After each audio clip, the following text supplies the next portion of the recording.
Right ఇక breaking updates చూసుకున్నట్లయితే బారామతిలో జరిగిన ఘోర విమాన ప్రమాదంలో మహారాష్ట్ర ఉప ముఖ్యమంత్రి ఎన్సీపీ అధినేత అజిత్ పవార్ ప్రాణాలు కోల్పోయారు. ఈ ఘటన దేశవ్యాప్తంగా తీవ్ర విషాదాన్ని నింపింది. ఇక కాగా ప్రమాదంపై అయితే ఈ రోజు directorate general of civil aviation forensic బృందాలు ఘటనా స్థలానికి చేరుకొని విచారణ చేపట్టాయి. పూణే రూరల్ పోలీసులు ఈ ఘటనపై ప్రమాదవశాత్తు మరణం కింద కేసు నమోదు చేసి దర్యాప్తు చేస్తున్నారు.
అలాగే మహారాష్ట్ర ఉప ముఖ్యమంత్రి అజిత్ పవార్ విమాన ప్రమాదానికి సంబంధించి కొత్త విషయాలు బయటకు వస్తున్నాయి. అజిత్ ప్రయాణించిన విమానంలో శాటిలైట్ ఆధారిత భద్రతా వ్యవస్థ గగన్ లేకపోవచ్చని ప్రాథమిక దర్యాప్తులో అనుమానాలు వ్యక్తమవుతున్నాయి. దీంతో ప్రమాదానికి ఇది కూడా ఓ కారణమై ఉండొచ్చని దర్యాప్తు అధికారులు అనుమానిస్తున్నారు. విమానాల్లో ఈ భద్రతా వ్యవస్థను తప్పనిసరిగా అమర్చాలన్న నిబంధనలు అమల్లోకి రావడానికి కేవలం 28 రోజుల ముందు అజిత్ ప్రయాణించిన విమానం రిజిస్టర్ అయినట్లు తెలుస్తుంది. దీంతో గగన్ గైడెన్స్ సిస్టమ్ అందుబాటులో ఉండకపోవచ్చని సమాచారం.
సాధారణంగా ప్రధాన విమానాశ్రయాల్లో ఇన్స్ట్రుమెంట్ ల్యాండింగ్ సిస్టమ్ సాయంతో విమానాలు ల్యాండ్ అవుతాయి.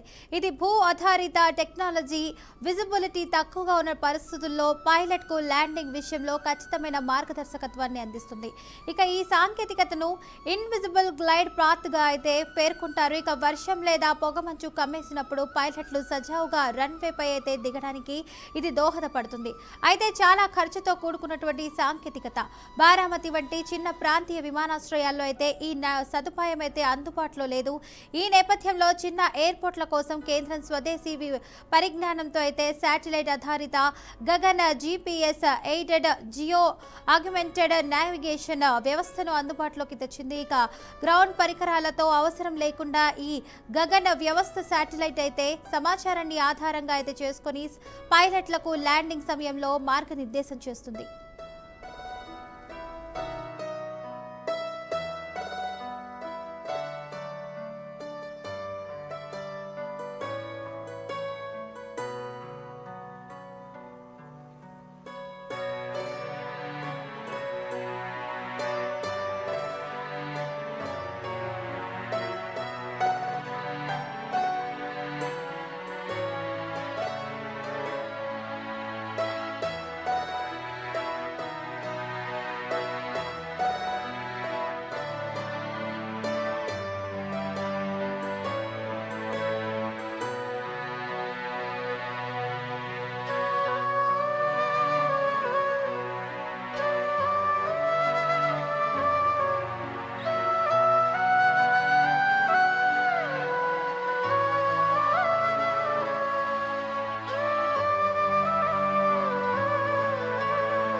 జూన్ 30న ఈ గగన్ వ్యవస్థను కేంద్రం అమల్లోకి తెచ్చింది. కొత్తగా రిజిస్టర్ అయ్యే అన్ని విమానాల్లో దీన్ని తప్పనిసరిగా ఏర్పాటు చేయాలని స్పష్టం చేసింది. అయితే అజిత్ ప్రయాణించిన లీడ్ జెట్ 45 విమానం ఈ ఆదేశాలు అమల్లోకి వచ్చిన సరిగ్గా 28 రోజుల ముందు అంటే 2021 జూన్ 2న భారత్లో రిజిస్టర్ అయింది. అందువల్ల గగన్ వ్యవస్థను ఈ విమానంలో ఏర్పాటు చేయడం చట్టపరంగా తప్పనిసరేం కాదు. దీంతో అజిత్ ప్రయాణించిన విమానంలో ఈ సిస్టమ్ లేకపోయి ఉండొచ్చని దర్యాప్తు అధికారులు అనుమానిస్తున్నారు. అందువల్ల తక్కువ విజిబిలిటీ సమయంలో పైలట్లు రన్వేను సరిగ్గా గుర్తించలేకపోయి ఉండొచ్చని కూడా భావిస్తున్నారు.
రాష్ట్రపతి ప్రసంగం ప్రజల ఆత్మవిశ్వాసాన్ని ప్రతిబింబించిందని ప్రధాని మోదీ అన్నారు.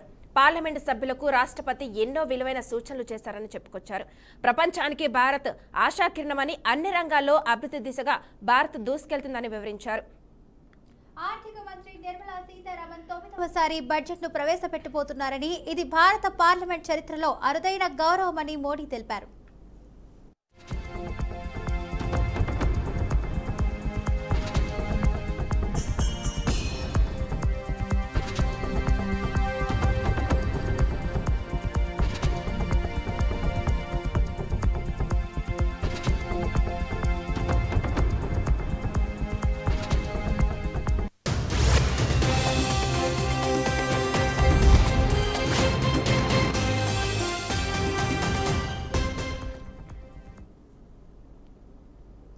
రాష్ట్రపతి ప్రసంగం ప్రజల ఆత్మవిశ్వాసాన్ని ప్రతిబింబించిందని ప్రధాని మోడీ అన్నారు. పార్లమెంట్ సభ్యులకు రాష్ట్రపతి ఎన్నో విలువైన సూచనలు చేశారని చెప్పారు. ప్రపంచానికి భారత్ ఆశా కిరణమని, అన్ని రంగాల్లో అభివృద్ధి దిశగా భారత్ దూసుకెళ్తోందని వివరించారు. ఆర్థిక మంత్రి నిర్మలా సీతారామన్ 9వసారి బడ్జెట్ను ప్రవేశపెట్టబోతున్నారని, ఇది భారత పార్లమెంట్ చరిత్రలో అరుదైన గౌరవమని మోడీ తెలిపారు.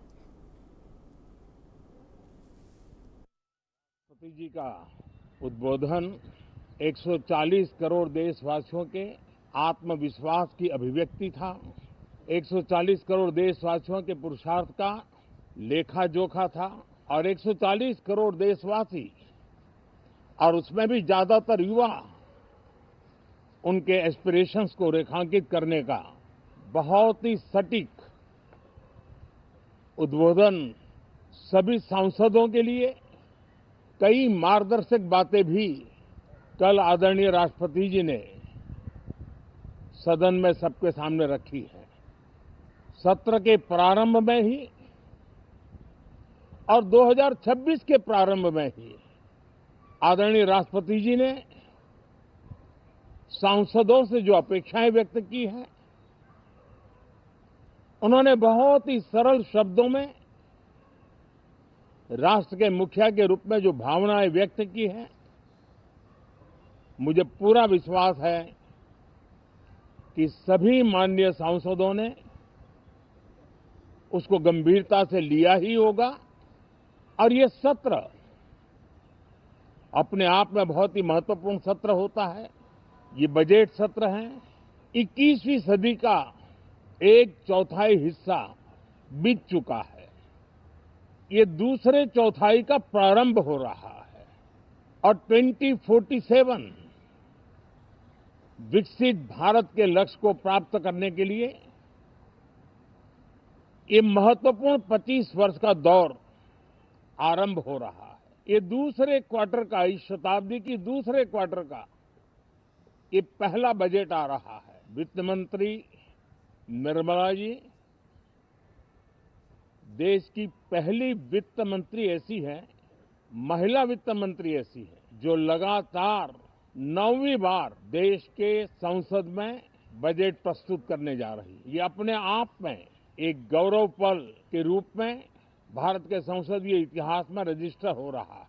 साथियों, इस वर्ष का प्रारंभ बहुत ही पॉजिटिव नोट के साथ शुरू हुआ है। आत्मविश्वास भरा हिंदुस्तान आज विश्व के लिए आशा की किरण भी बना है, आकर्षण का केंद्र भी बना है। इस क्वार्टर के प्रारंभ में ही भारत और यूरोपियन यूनियन का फ्री ट्रेड एग्रीमेंट आने वाली दिशाएं कितनी ఆసియాలోనే అతిపెద్ద గిరిజన జాతరగా ప్రసిద్ధి చెందిన మేడారం సమ్మక్క సారలమ్మ మహాజాతర అత్యంత వైభవంగా ప్రారంభమైంది.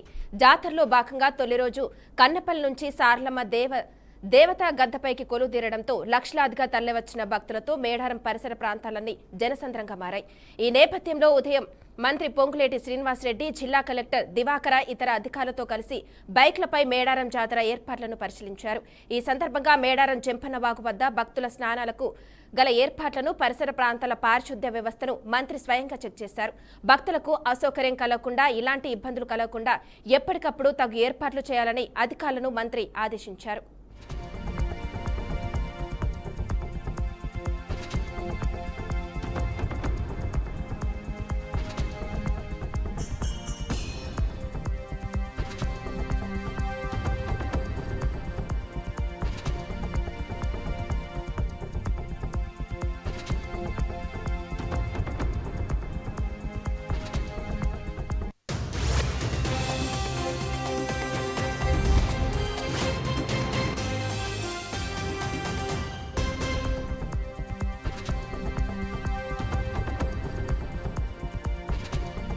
మార్కాపురం జిల్లా గజ్జలకొండ పంచాయతీ పరిధిలోని పరమటిపల్లి గ్రామంలో వైఎస్ఆర్సీపీ కార్యకర్తల సమావేశానికి మార్కాపురం ఇన్ఛార్జ్ అన్నా రాంబాయ్ హాజరయ్యారు.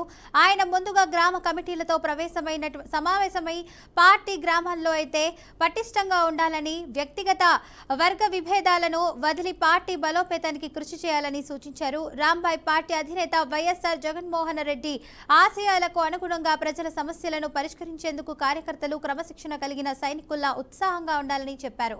అలాగే మెడికల్ కాలేజీల ప్రైవేటీకరణకు వ్యతిరేకంగా పార్టీ ఆధ్వర్యంలో చేపట్టిన ప్రజా ఉద్యమం విజయవంతమైందని, కూటమి ప్రభుత్వం చేపట్టిన ప్రైవేటీకరణకు వ్యతిరేకంగా ప్రతి ఒక్కరూ ఎదుర్కోవాలని పిలుపునిచ్చారు.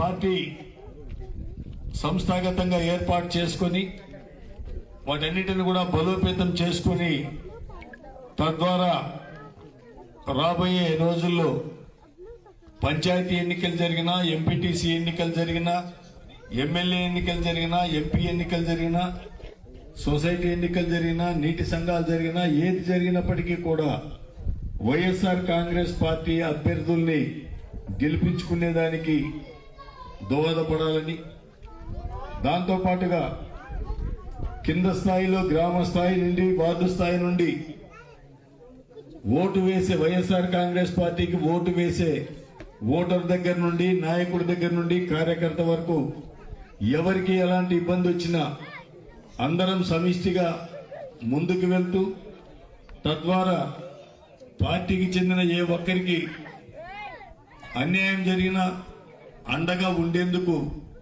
ఈ కమిటీల యొక్క ప్రాధాన్యత ఉంటుంది.